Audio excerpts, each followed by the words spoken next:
নমস্কাৰ। চৰকাৰী কৰ্মচাৰীসকলৰ মাৰ্চ মাহৰ দৰমহা যোনটো তেওঁলোকে এপ্ৰিল মাহত পাবলগীয়া সেই দৰমহা সম্পৰ্কে বিভিন্ন ধৰণৰ বাতৰি চলি আহি আছে বা দৰমহা আমাৰ ৰঙালী বিহুৰ আগতো নহ'ব পাৰে, এতিয়ালৈকে বাজেট মোকলাই দিয়া নাই, তেনেধৰণৰ বহু কথা আমাৰ মাজত চলি আছে। কিন্তু এই সকলো কথাৰ ওৰ পেলাই আমাৰ চৰকাৰী পক্ষৰ ফালৰ পৰা এটি ক্লিয়াৰিফিকেশ্যন আহিছে যে এনেধৰণৰ যি বাতৰি প্ৰকাশ পাই আছে এয়া সকলো ফেক নিউজ হয়। আৰু প্ৰকৃত তথ্য বা সত্য কথাটি হ'ল যে ইতিমধ্যে সমগ্ৰ অসমৰ বিভিন্ন কোষাগাৰৰ জৰিয়তে দৰমহা হিচাপে 805 কোটি টকা বিতৰণ কৰা হৈছে।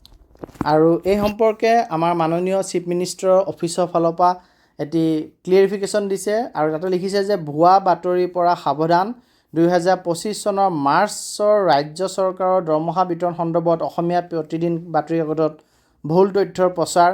প্ৰকৃত তথ্য হ'ল যে ইতিমধ্যে সমগ্ৰ অসমৰ বিভিন্ন কোষাগাৰৰ জৰিয়তে দৰমহা হিচাপে 805 কোটি টকা বিতৰণ কৰা হৈছে।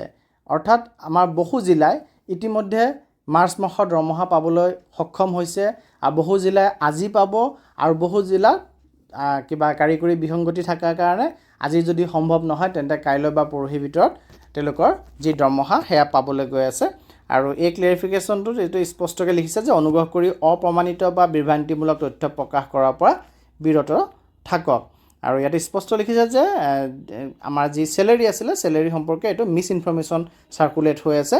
মাৰ্চ মাহৰ চেলেৰি আমি এপ্ৰিল মাহত বহু জিলাত পালে বা বহু জিলাই আজি বা কাইলৈৰ ভিতৰতে পাব। ৰঙালী বিহুৰ আগত পোৱাটো সম্পূৰ্ণ নিশ্চিত, এইটোত আপোনালোকে কোনো চিন্তাই কৰিব নালাগে। আৰু এই সম্পৰ্কে আমাৰ CM অফিচৰ ফালৰ পৰাও এটি ক্লিয়াৰিফিকেশ্যন প্ৰকাশ পাইছে।